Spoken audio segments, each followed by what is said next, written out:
Hello viewers, আশা করছি সকলে ভালো আছেন। স্বাগত জানাচ্ছি আমার 3ds Max 2014 এর সেকেন্ড টিউটোরিয়ালে।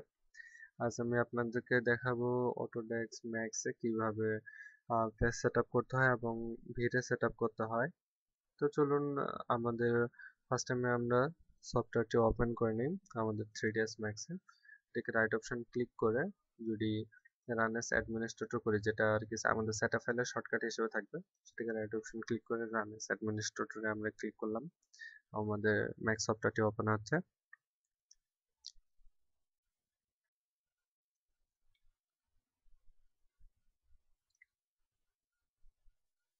খানিকক্ষণ সময় অপেক্ষা করতে হবে। আমাদের সফটওয়্যারটি অলরেডি ওপেন হয়ে গেল। এখন আমরা ফার্স্ট টাইম যদি কোনো নতুন ভাবে পেজ নিতে চাই, সেক্ষেত্রে আমাদেরকে মেন মেনুতে যেতে হবে। মেন মেনু থেকে আমরা নিউ এ যদি ক্লিক করি, সেক্ষেত্রে আমাদের এই যে যে পেজটা আছে বর্তমানে, সেটা আমাদের একটা নতুন 3ds max এ ফাইল হিসেবে হবে। বাট আমরা যদি এই ফাইলে কোনো বক্স নেই বা কোনো লাইন নেই, সেক্ষেত্রে কিন্তু আমাদের একটা অবজেক্ট যেহেতু এই পেজে পড়েই যাবে, সেটাকে কিন্তু অবশ্যই সেভ করতে হবে। তো সেটা করার আগে আমরা যে ফাইলটাকে পুরোপুরিভাবে সেভ করে নিতে পারি, এখানে উপরের দিকে আমরা দেখতে পাচ্ছি কিছু টুগল দেওয়া আছে, যেটাকে বলা হয় ফার্স্ট টাইমটা যে নিউ স্ক্রিন, সেকেন্ডে ওপেন ফাইল এবং থার্ডে দেওয়া আছে সেভ ফাইল। আপনার এখান থেকে চাইলে ক্লিক করতে পারেন, বা এটা ছাড়াও আপনারা অপশন থেকে সেভ করতে পারেন। সেভে যায় আপনার যদি ইচ্ছা হয় যে আমি ডেস্কটপে যাই সিলেকশন করব, ডেস্কটপে আপনার মনে করেন আমি নিউ নামে একটা ফাইল সেভ করলাম, এটাকে আমি সেভ করে দিলাম। হ্যাঁ, আমার বর্তমানে আমি যে পেজে কাজ করব, এটা আমরা যাই করি না কেন, আমরা কিবোর্ড থেকে বলেন কিবোর্ডে কন্ট্রোল এস বা এখানে যায় সেভ, হ্যাঁ, বা এখান থেকে যদি সেভ করে দিই, সবগুলো কিন্তু যায় ওই আমার ডেস্কটপে যে আমি নিউ নামে যে ফাইলটা করলাম সেটাতে জমা হবে। তো চলুন এখন আমরা আমাদের 3ds max এর সাথে ভিডিওটা সেট আপ করে নিই। তার আগে ভিডিওটা একটু আমরা যদি চেক করি,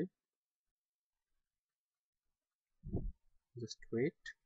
তো চলুন আমরা আগে দেখে নিই যে আমাদের বর্তমানে 3ds max এ আমাদের ভিডিও কোনো অংশ আছে কিনা। সেক্ষেত্রে আমরা চেক করার জন্য আমরা রেন্ডার সেটআপে যেতে পারি। রেন্ডার সেটআপে যাওয়ার পরে আমরা কমন প্যারামিটারে ক্লিক করা মাত্র সেটা মিনিমাইজ হয়ে যাবে। আমরা দেখতে পাচ্ছি এখানে অ্যাসাইন রেন্ডারার দেওয়া আছে। অ্যাসাইন রেন্ডারে ক্লিক করার পরে প্রোডাকশন যে অপশনটা আছে, প্রোডাকশনে যে সাইডে যে তিনটা পয়েন্টের মতো দেখা যাচ্ছে, সেখানে চুজ রেন্ডারে ক্লিক করলে আমরা এখানে দেখতে পাচ্ছি এখানে চারটা অপশন আছে, বাট এখানে কোনো ভিডিওর কোনো অপশন নাই। তো সাথে সাথে এটা গেল আমাদের রেন্ডার সেটআপ। এরপরে আমরা আসলাম ম্যাটেরিয়াল এডিটর। ম্যাটেরিয়াল এডিটরে আমরা ডিফল্ট ভাবে কিন্তু এই ধরনের পেজ থাকবে ফার্স্ট টাইম।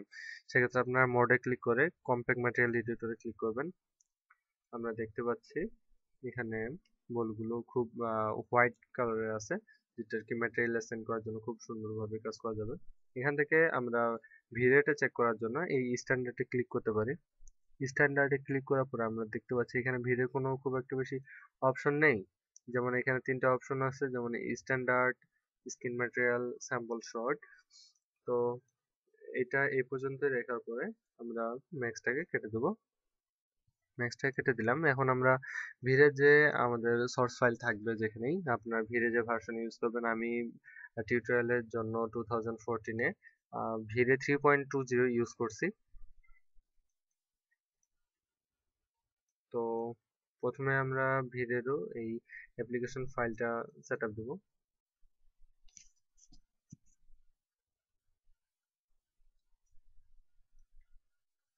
এখানে আমরা দেখতে পাচ্ছি আই এগ্রি,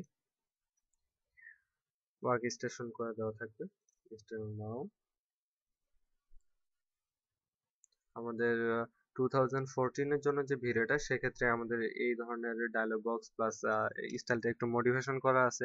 এর আগে যেগুলো ভিডিওতে আমরা ইউজ করছি, যেমন আগের 3ds max গুলা 2011, 12, এগুলাতে কিন্তু একটু মানে ব্যাকডেট আইটেমের মতো ইনস্টল আর কি। তো সেক্ষেত্রে এটা দেখতেও একটু চমৎকার। আর 2014-এ ভিডিওতে কাজ করতে সত্যি অনেক চমৎকার ভাবে কাজ করা যায়। আমরা দেখতে পাচ্ছি এখানে যেটাতে রাইটার র সিগন্যাল করা আছে, সেটা বর্তমানে ইনস্টল হচ্ছে। এরপরে অ্যাপ্লিকেশন রেজিস্ট্রেশনে আসবে।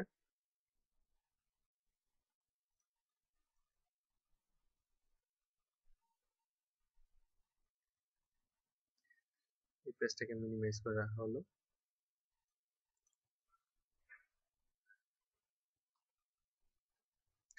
আমাদের অলরেডি ফিনিশড। নাও আমরা এটা ফিনিশ করব, তবে চেক ফর টিকগুলো উঠিয়ে দিলে বেশি ভালো হবে।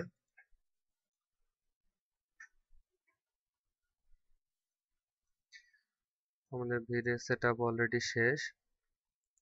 আমাদের যদি নেট কানেকশন না থাকে সেক্ষেত্রে আর কি আমাদের ব্রাউজারটা অটোমেটিকলি ওপেন হয়ে যাবে। এখন আমরা যে কাজটা করবো, আমাদের ভিরে ইনস্টল দেওয়ার পরে আমাদের ভিরেটাকে ওপেন করার জন্য আমাদেরকে ক্র্যাক ফাইল দিতে হবে। আর এখানে আমাদের যে সোর্স ফাইল থাকবে, সোর্স ফাইলের সাথেই ক্র্যাক ম্যাক্স 2014 এখানে আমরা দেখতে পাচ্ছি কিছু ক্র্যাক দেওয়া আছে, যার সাথে একটা প্লাগইন নামে একটা ফোল্ডার করা আছে। তো আপনারা যেটা করবেন, এখান থেকে প্রথম যে দুটো ফাইল আর কি .dll দেওয়া আছে সেই দুটো ফাইলকে কপি করতে হবে। কপি করে ম্যাক্সের যে ডেস্কটপ শর্টকাট আছে সেখানে যে রাইট অপশন ক্লিক করে ওপেন ফাইল লোকেশনে যাবেন। এখানে আপনারা এটা পেস্ট করে দিবেন। যদি আপনাদের সুপার কপি ইনস্টল দেওয়া থাকে সেক্ষেত্রে ওটা ডিএক্টিভ করে নিলে বেশি ভালো। আর এই যে দেখেন আমাদের ডিএক্টিভে মানে প্রবলেম দেখাচ্ছে কপিতে, সেক্ষেত্রে একটা কাজ করবেন, সুপার কপিতে ডাবল ক্লিক করলে সেটা ডিএক্টিভ হয়ে যাবে। আবার আমরা এখানে আসে পেস্ট করলাম। উইন্ডোজের ক্ষেত্রে রিপ্লেস হয়তো অপশন দেখাবে, কোনো উইন্ডোজে কপি অ্যান্ড রিপ্লেস দেখাবে, সেক্ষেত্রে আপনারা রিপ্লেস করে দেবেন অ্যান্ড কন্টিনিউ। একবার রিফ্রেশ।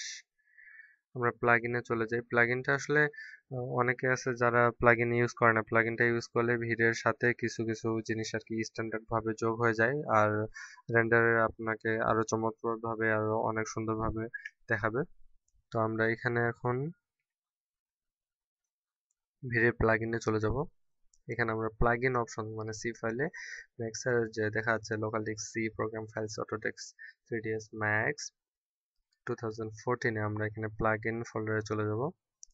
আমরা দেখতে পাচ্ছি এখানে প্লাগইনস নামে একটা ফোল্ডার আছে। এই প্লাগইনস ফোল্ডারে আমরা চলে আসলাম।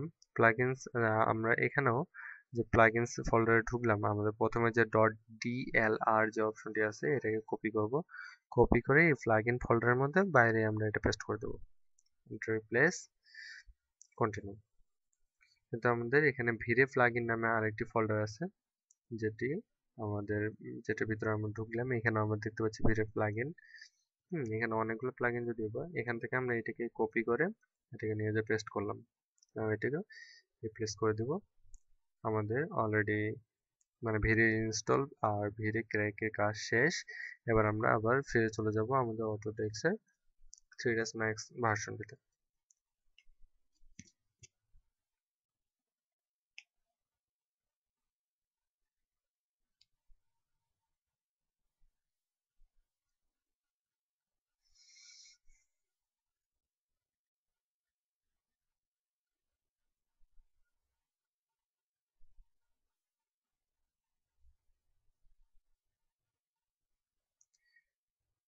ম্যাক্স 2014 ইউজের জন্য সবচেয়ে বেস্ট আপনারা Core i3 প্রসেসর কনফিগারেশনের যদি পিসি ইউজ করেন সেক্ষেত্রে কমফোর্টেবল ভাবে ইউজ করতে পারবেন। ভিউয়ার্স, আমরা দেখতে পাচ্ছি আমাদের অটোডেস্কের সেই প্রোডাক্টটি চালু হয়ে গেছে। এখন আমরা চেক করব যে আমাদের ভিরে আসলে অরিজিনালি কি ম্যাক্সের সাথে সেটআপ হলো না হলো না। সেটার জন্য আমরা ফার্স্ট টাইম রেন্ডার সেটআপে চলে যাব।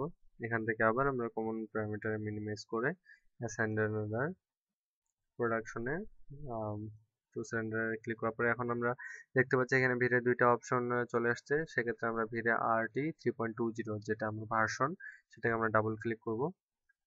ডাবল ক্লিক করলাম, আমরা সেভ অ্যাজ ডিফল্ট ক্লিক করে এটা কেটে দেবো। আর ম্যাটেরিয়াল এডিটর যেটা আছে সেই ম্যাটেরিয়ালে আমরা দেখতে পাচ্ছি এখানে নতুন ভাবে সবগুলো ম্যাটেরিয়াল চলে আসছে।